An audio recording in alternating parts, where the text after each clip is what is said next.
Hindi man ako nakakakita, hindi ko naman naramdaman na nag-iisa ako. Salamat sa gatas ni nanay. Lumalakas ang loob at kumpiyansa ko na kayang-kaya kong harapin ang mundo, kahit na may kapansanan ako.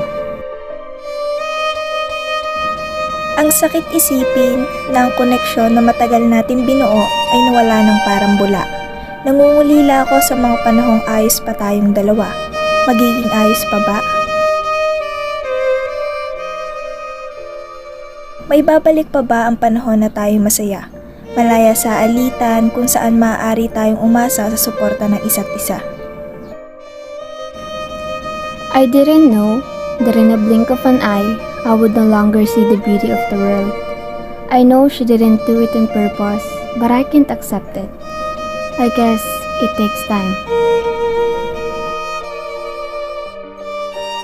Si Bunso, tulog ba ba?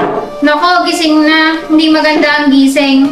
Hindi kasi nagustuhan ng timpla ng gatas. Sinabi ko na lang na naubos na yung paborito niyang inumin.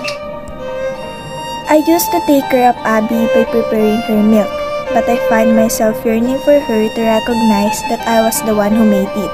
If only I could go back in time and change things.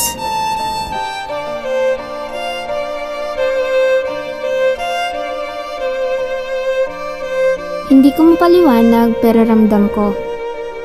Sa simpleng paraan na ito, sana'y makabawi ako. Sa bawat patak ng gatas na iniinom mo, gusto kong malaman mo na kailanmay hindi ka mag-iisa sa mundo. May kakaiba sa gatas na to na nagpaparamdam sa akin na hindi na ako nag-iisa sa madilim kong mundo.